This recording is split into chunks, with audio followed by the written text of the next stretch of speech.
Hey guys, Sal here. Today I'm sitting down with some team members of Detailers Growth, and today we have an exciting episode for you guys. So, in case you missed the email that we sent out last week, going forward, every week we're going to be sending out these kind of podcasty series type of videos where we're kind of just breaking down what's working really well for some clients regarding certain things. Like, for example, today we're going to talk about follow ups, but later on, we might talk about sales, ads, right? So kind of more broad, not specific to just sales. So in today's episode, we're going to be talking about following ups or follow ups and how to do it the right way, the wrong way, and how we can help you implement the best performing strategies that we're seeing across our client base. So without further ado, I'm going to pass the mic over to Dan or Radu. You guys might already be familiar with him. If you've been with us for quite some time, you've probably spoken with Radu. He is the ads specialist. So, Radu, what do you do here at Detailers Growth? And what are some ways that you see that, like, walk me through the lead journey, right? So, a lead comes in, what happens afterwards, right? How can we optimize for that? Sure. So, hey everyone, Dan here, the ad specialist. And as the title says, I make sure that I go in there, I check on the ad quality. And to answer your questions also, I would say the leads journey consists of two parts. The first one is the one in which we go in, we create the campaign, we make sure that those videos, headlines, ad copies, every single thing that we use is the right one to bring you those high quality leads. Obviously, there are a Yes. few more things that we use to optimize with the targeting and all that, the retargeting. But the most important one, especially to you as a business owner, would be the second part, and that would consist of how you follow up with those leads. So, for example, there is this idea that there are no bad leads. I could assure that there will Yes. always be leads they'll never buy. They'll never buy. But there will also be high quality leads that want to buy but could be possible missed opportunities. For example, Yes. imagine wanting to buy a service and you're curious about the service and you get this block of text, like this huge, maybe you're driving, maybe you're not at home yet, and you see all the information about the service, maybe about the price, everything, but you just don't have the time to go through all of it. So that would be the first example. Just gonna give up two more examples. The first one, as I said, too much text overloading leads with information. So that would be one thing Yes. on your end that you could optimize. The second one, I would say, even after optimizing those leads to make sure that they're high quality leads, uh, sometimes you might send some impersonal texts. Maybe you just have this saved somewhere and you just copy paste. But imagine wanting a service again and the business owner calls you by your name. Just, hey, Yeah. John, It's more hey, personalized. Mary. Correct. So instead of just having that impersonal, leads will feel undervalued basically. So you want to make sure that you don't do that. And the last thing, just a few words, is basically just the opposite of the first one, sending just a text. So lack of clarity and detail, just hey, here's the price, sorry, sending just the price. So those would be some things that you should avoid, because even if we go through that process and we retarget people, you'll still have to do that minimum work on making sure that those leads basically they feel valued. So Yeah. without getting into too many details, I guess that would be the main Yeah. thing. Yeah. 100%. Yep. We'll expand on those here in a little bit, but I think one of the biggest things that we're noticing across our client base is I want to call it like the one dimensional approach. Basically, like the best way I can illustrate this is if a lead calls you and they want a quote and you just give them that quote, you're kind of shooting yourself in the foot there. Yeah. Because, yes, at the same time, you are giving them the quote that they requested, but there's so much there that you could really dive into to allow you to build up that value, right? So you don't want to have one dimensional phone calls or one dimensional texts. So let's actually see what this looks like in practice. So I'm going to go ahead and share my screen. I'm going to share an example from a client who we want to highlight. So this is um this is a conversation that a lead is having or that a client is having with the lead. And one thing that I want to highlight here is just how quick and to the point this conversation is, right? So it's not a whole lot of back and forth, getting unnecessary details, right? It's more straight to the point. What color is your vehicle? It's blue. Great. Can I shoot you a quick call tomorrow? So there's a couple of things that are going on here. The first thing is you're not asking them what time works best for that lead. You're kind of letting them know that you're going to be calling them up tomorrow. So you're kind of taking a more proactive approach to contacting this lead. So instead of you talking with the lead and saying, "Hey, John, are you available for a phone call today?" Or, "Hey, John, can I call you tomorrow?" Instead of, coming off like that, taking the more proactive approach where you're saying, "Hey, John, let's connect via phone call tomorrow at 10 a.m. Does that work for you?" Now, instead of having an open ended question like, "Are you free for a phone call today or tomorrow?" Right? There's a lot of wiggle room there, right? They can ghost you, they can just say no. There's too much wiggle room, right? It's an open ended question versus coming at it with an agenda and saying, "Hey, John, are you available for a phone call tomorrow at 10 a.m.?"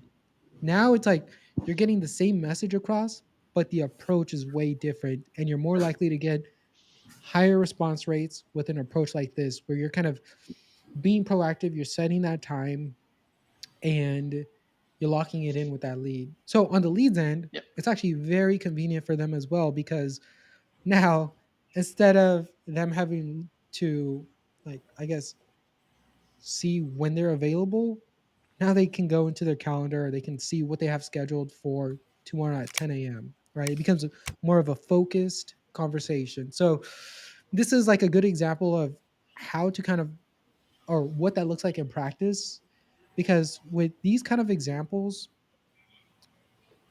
like, think about the lead, from the lead point of view, right? They're more than likely just wanting that number, right? They just want that quote, right? But if you don't get the opportunity to really build up that value and explain the process, the benefits, if a coding's even right for them, right? You could be shooting yourself in the foot by just kind of cutting to the chase, right? Cutting to the number part without building that value. Yep. Again, I just want to recap that Yes. selling ceramic coatings is inherently more difficult because you have a couple things working against you. First, people generally are not super familiar with ceramic coatings and everything that goes into them, right? In the general public, right? Not car enthusiasts, not other detailers, but across the general public, people just aren't familiar with them. Second thing, they're expensive, right? A lot of people don't understand the labor that goes into a ceramic coating, right? From the decon process to the paint correction to actually applying a professional grade coating. A lot of people oversee that. They think the ceramic coating is just a little tiny bottle, right? That they could probably get at AutoZone or O'Reilly's, right? Just a little bottle that they can hand apply. Obviously, that's not the case, but across the general public, that's kind of what we see. So, I also want to showcase another great example of what this looks like in practice. So just a different lead here, same client. So again, same question. What color is your vehicle?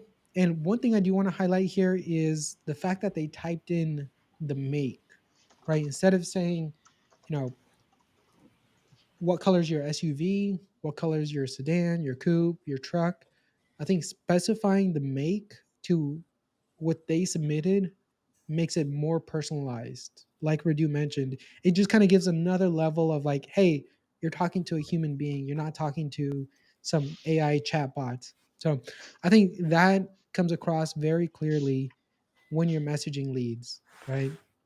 So again, lead comes in, you ask them what the color of the vehicle is, and then boom, you just get straight to the point. Can I shoot you a quick call tomorrow? Right? This time they didn't add in the time, but I think this is a great way to not come off overbearing right off the start, right? So maybe I imagine that the next message or two are locking in that time for tomorrow.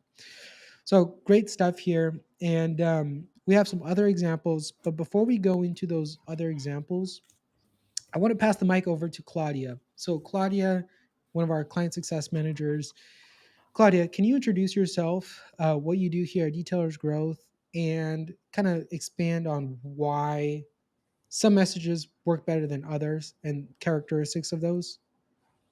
Yes, so hi, I'm Gloria. I'm one of the success managers, and you can see here I work alongside Anthony and Alejandra. So, a good example of why those messages work is because you're going like straight to the point. We talked before about bombarding the client with information, and even for yourself, if you like wanted to get a quote and you receive like a huge text, you don't want to read it, and maybe it's Yes. not Yes. because you are busy or everything, you just want to get straight to the point, but it's just a long message like in the first side, it's too much. You don't want to read it. You are going to search through the text for the important parts. So Yes. Yep. that's Yep. why making it short, making it nice, dynamic, approachable, and Yes. friendly works good. 100%. And one thing I want to add to that is, like, you don't want to, like, when somebody asks for information about a specific package, you don't want to copy and paste what you have on your website and send that to them via text, right? It's better to just send them the link to your website instead of copying and pasting Exactly. this big wall of text. And the reason you don't want to do that is because this might just be me, but let me know if this is the case with you guys. But when you guys get a big wall of text, whether it's from a family member or your friend, like, there's a lot of mental energy that goes into, like, tackling that text, right? Like, you might Yes. open up the text, you might see, whoa, there's a big wall of text. Let me get back to that a little bit later, right? There's a For lot sure. of And mental maybe you energy forget even you to check that forget. out. Yeah. Yep. And also, there's a lot of room for misinterpretation, meaning, like, somebody skimming through it might miss some important aspects of it, like what's included in the package, what kind of paint correction it is, right? So those things, if you send in a big wall of text, will become super easy to miss, right? And now, not only are you kind of giving somebody too much information to process at once, but it doesn't have that personalized factor. It's not, they can tell that you're copy and pasting a big wall of text from your website or something you've written up beforehand to send leads. And with that, you get a lot of missed opportunity for really building up that value. And don't get me wrong, those big walls of text might work, but if you're advertising or you're having entry level coding packages, right? If that's like your bread and butter, because now you're not competing on value, you're competing more on price versus, hey, John, let's take a slower approach. Let's see if, what package is best suited for you. Let's see exactly what you're looking to have done to your vehicle and then go from there. Versus, hey, John, here's everything. Here's all our packages. Here's the pricing. Let me know which one you want to go with. Exactly. But intuitively, I think giving pricing that way is kind of like the first, like, instinct, right? It's like the first go-to thing when you're giving pricing, because you might be sending pricing that way with your detailing packages and it's working. I think largely because of pricing, right? With your detailing packages, it's a little bit different because more people are familiar with them and it's priced lower than a ceramic coating.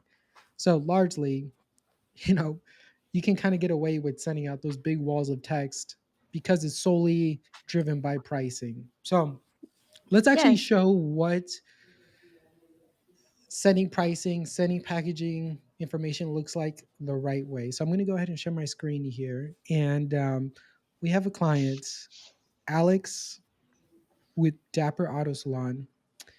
And I think they do an amazing job of, Yes. showcasing this the right way. So this text message reads, "Hi Mark, this is Bree with Dapper Auto Salon. I hope you're having a great day so far. We look forward to seeing you today for our free in-person consultation and tour of our facility. I've included the address to the facility below for your convenience." So first thing, obviously there's some missing context here because they have already scheduled that in-person consultation. But one thing I do want to highlight is just how easy to read this text messages, it introduces, it has the lead's name, it has the sales rep's name, The um, business and name. it has the business name, right? But it kind of, if you look at it, it kind of looks like an F, right? And this is the shape that you want to have for your text messaging.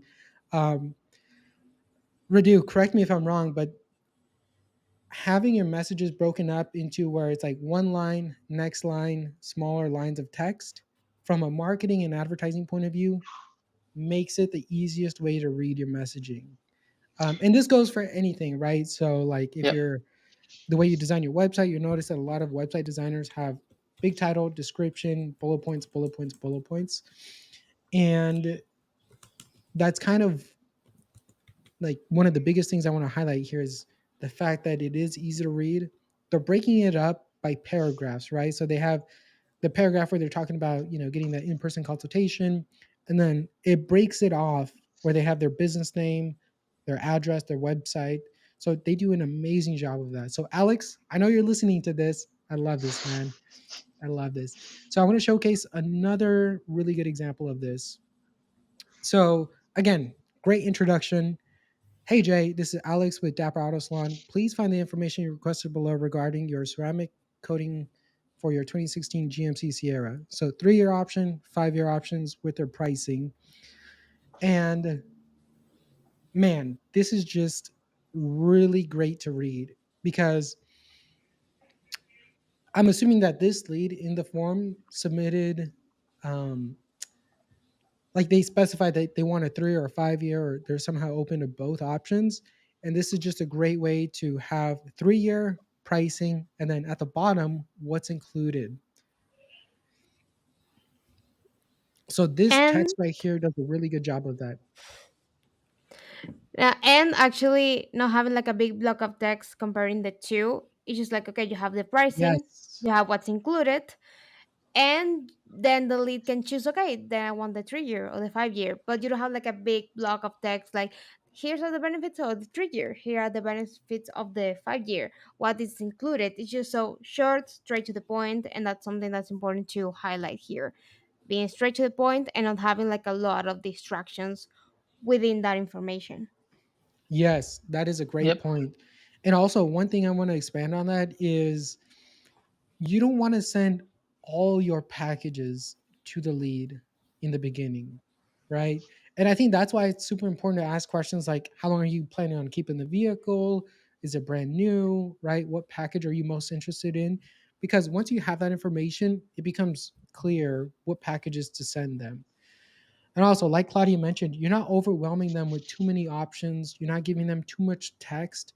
And I don't know if Alex or Bree, if they're doing this on purpose, but the way they broke out the two packages is amazing because instead of sending the 3-year text and another text with a 5-year option, they're doing both in one text, but a lot of them have the same things, right? So, like, you're avoiding a lot of that redundancy with how you're describing your packages, with what's included.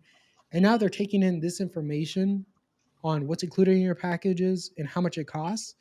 Now they can make a more informed decision on exactly which package is best suited for them. So again, instead of going at it with, you know, here's all of our packages, you know, with all the details, it's more of a focused conversation where you're giving them everything they ask for, right? You're giving them the quote, you're giving them the details, but in a very digestible way. And I think that's one of the biggest things that we want to highlight here when it comes to following up via text is you want to make the text super easy to understand, super clear. You don't want to send a big wall of text. So I'm going to pass the mic over to Anthony. Anthony, can you give me other characteristics of, I guess, messaging or follow ups that could be doing more harm than good? Because I know Radu mentioned, you know, a big wall of text, right? Overloading with information, um, using copy and paste text. So, can you expand on one of those and kind of go into detail on those could be doing more harm than good in your follow-ups? Yes. So um, if you're using copy and paste messages for your clients, something that I've noticed across many clients is that sometimes I understand that you guys may be busy handling other clients, but Right, sending right. copy and paste messages might give potential leads the wrong idea.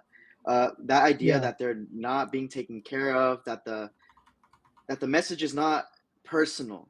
So making the client feel like they are taken care of, that they are important, will go a long way in one, helping you with leads, and keeping that lead quality there as well. When a Yes. client is taken care of, trust me, they will take care of you as well. So we've had clients in the past where um, they are being followed up with perfectly. There are no doubts in their mind as to what the pricing is, what the packaging includes. And what happens is those leads will then go on to give that client a great review. And so by just showing that you care about this lead, the rest will take care of itself. Leaving everything Yes. clear will leave nothing to doubt. And Yes. another thing that I wanted to touch on is clarity and detail. So when we're sending text Mm, messages to clients, you don't just want to give them pricing, because what we've noticed is that there are some price shoppers, but then you give them the price and they don't necessarily see what the other value. things go along with that, the value, Yeah. the other work that goes into that ceramic coating. So they don't see that, and so they'll just add you to another long list of people that they've gotten quotes from, and you don't want that. Yes. You want your Yes. service to stand out. That is a great example that I want to double click on because when somebody's shopping around for quotes, the one thing that's in their mind is a number, right? They just want how much is this going to cost, right? Yes. But there are other things that they need to consider to make the best informed decision, right? Like quality of work, reputation of who's doing that job, right? So those things play a big role. I think a bigger role than pricing. And I think showcasing that the right way, it's kind of what we're really wanting to highlight here is making sure that you're not letting those opportunities slip just because you're taking the easy route or you don't want to sit down and kind of be more hands-on with the sales approach. And don't get me wrong, I totally understand if you're an owner operator, right, you're doing the jobs and you're following up with the leads, it can become very difficult. We've seen that before. But I think the best way to remedy that is to just optimize for a phone call or in-person consultation. Because what you'll notice is that the people who do take you up on that phone call or that in-person consultation, they're more serious to committing to getting the vehicle done. And now that you have the vehicle in person, you can get more personal with them. You can really get to know the vehicle, the owner. You can really get to build the value there with them in person. So if you're seeing that a lot of leads are, I guess for lack of a better word, kind of ghosting you or brushing you off, I would first look at the kind of text messages that you're sending, right? You don't want to give them too much information. You don't want to make it, you want to make the information easy to digest as well, easy to skim through. Give them the meat and potatoes, and then use the phone call or the in-person consultation to really expand on those things. So that's an excellent point, Anthony. And one thing that, yeah, you're right. We notice that across our client base, where like our top performing clients or clients who are seeing a lot of success with engagements, with responses via text, they are taking that personal approach, right? It's not coming off like super impersonal. And when you're selling detailing packages, you can get away with that because everybody knows roughly what they can expect to pay for a detail job. Everybody knows roughly what's included in an interior or a full detail package, right? But when it comes to ceramic coatings, like you kind of, not a lot of people are familiar with what a ceramic coating is or what goes into it. So you really want to make sure that you're sitting down and you're giving them the highest quality information because when they're shopping around for quotes, you're going to stand out by a mile just based on how you give them that information, right? Because I imagine a lot of other detailers across the US, Canada, and Australia are doing that same thing where they're just giving numbers, right? They're giving big walls of text, right? They're cutting straight to the point in like an impersonalized way. So, Yes. And let me add on to that. yeah, Another thing that I've noticed, another trend is that you can't necessarily sell $1,000 ticket price over text. right. It's It hard. becomes It's hard. It hard. becomes hard. Yes. And so you need to make it as personal as you can for them to understand the value that you bring to their vehicle and the ceramic coating package that you offer. Yes. Yes. And I think one of the biggest things with setting price over text is that if you're noticing a lot of people are just after that number, I think this is a good opportunity to kind of look at the advertising, right? Because maybe it's time to change things up with the advertisements, right? Maybe the video that we were running a couple months ago is fatiguing or isn't performing well, or people just aren't getting the right idea from that ad. So, like, if you're doing what we're recommending here, and you're still getting a lot of maybe ghost text messages or people just not really wanting to hop on a call or come see the vehicle in person, then let us know. Let us know because we can definitely, I think that's a symptom of something not being super clear in the advertising. Yeah. So I'm going to pass the mic over to Alejandra. Alejandra is our newest team member on the client success side. Alejandra is, you might be interacting with her here and there, um, but she's still kind of getting familiar with the detailing world. She has a lot of Yeah. experience with client success or customer service. But Alejandra, can you go ahead and kind of go into more detail on the impersonal aspect? Because I think that is one thing that, like, it's easy to say, but might be harder to do. So can you elaborate on that point? Yeah, well, making an in-person sales is always the better because when you have the people in your shop, you can talk to them better. You have more time. The people are not like rushing to get out of there, but it's more difficult to bring the people on your shop to make like the consultation. So you have to make like a really good follow-up to make the to uh, to se me fue, perdón. Okay. Sorry.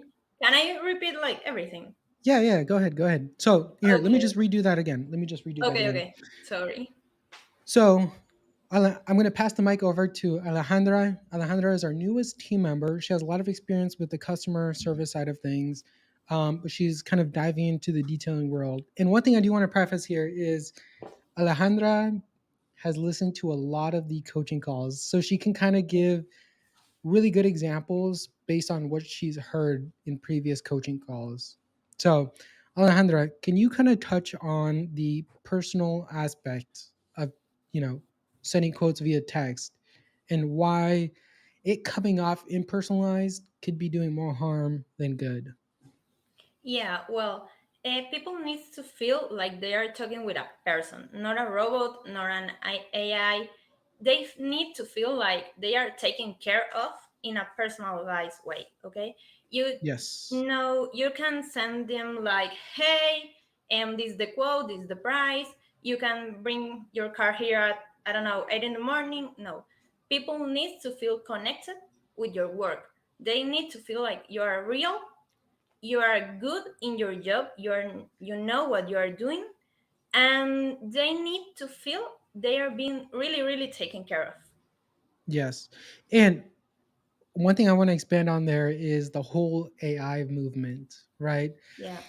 This is a trend that I'm seeing across the detailing industry where I think there's a lot of really good like cases for AI, but when you really get into the high ticket range, that's when it becomes, at least from Yeah. what I've seen, right? It could still be early on in the development, but that's where you see a lot of missed opportunities is trying to take a high ticket package, right? Let's say $1,500, $2,000, and you're trying to sell that with an impersonalized chatbot. Yeah. So, unfortunately, from what we've seen so far, and again, we'll keep you guys updated with these weekly highlight calls, but from what we've seen previously is if you take that approach, the more like AI impersonalized chatbot approach, it becomes difficult to sell those $1,500, $2,000 Yeah. coding packages. So far, where we've seen that working really well are the low ticket package, like your detailing packages, your maybe even your entry level packages, depending on how it's priced, right? If it's priced at like $600 or below, I think you can get away with that route, right? Less, but again, that's largely price driven, right? So you might have to do some discounting on top of that. You might have to do just other things where that person isn't coming into it wanting the highest quality work, or whether they know it or not, that's kind of like not their first line of thinking. So that's where I think a more hands-on sales approach is really what we're seeing working across our client base. Uh, and why it works so well is because people can tell when they're talking to an automation, or when they're talking to an AI chatbot. Like, come on, people can tell. But if you go and really put that extra effort in to really learn about that client or about that lead, about why they went and bought that vehicle, what they love about it, you know, now they can actually tell that they're talking to a human, that they're talking to Anthony, Claudia, Alejandra, right? That they're talking to somebody who is really a human, right? So I think that's where we're going to wrap things up, is just kind of highlighting that is if you're texting somebody, quick, short, but very informative texts perform really well. And If you're friendly. doing and friendly, yes, you want to add those smiley faces, those emojis. You want to showcase that you're a person, right? But that's what we're seeing performing well across our client base, right? Those quick, fun, like personalized, but still to the point, right? Depending on what you're optimizing for. If you want to get them for a phone call, lead with that, right? That's what you want the main objective to be is, hey, John, let's connect tomorrow at 10 a.m. All right, hey, John, it seems like you're interested in getting this done. Why don't you come to our shop tomorrow at 10 a.m. Yeah. and we'll go through the entire process. You can see what we're going to be doing to your vehicle. You don't have to make a decision. You don't have to pull the trigger then and there, but I think it's good to let you know about our process and who we are. So you know who you're doing business with and who you're trusting with your vehicle. I Yeah. think that's why those in-person consultations work out really well. So without further ado, um, we'll wrap things up there. If you want us to implement similar messaging, similar wording, let us know. Just reply to this email or this text, or comment below on the YouTube video link, wherever this ends up going, and just let us know that you do want us to implement that kind of messaging. That way we can meet with you, and really understand what we're optimizing for, right? Because again, what we're seeing performing really well for one client might not perform well for you. So I think it's just a lot of trial and error and seeing what people really gravitate towards in your market. So awesome. From the Detailers Growth Team, we will see you guys next week. Have a good week. Bye bye. Bye. Bye.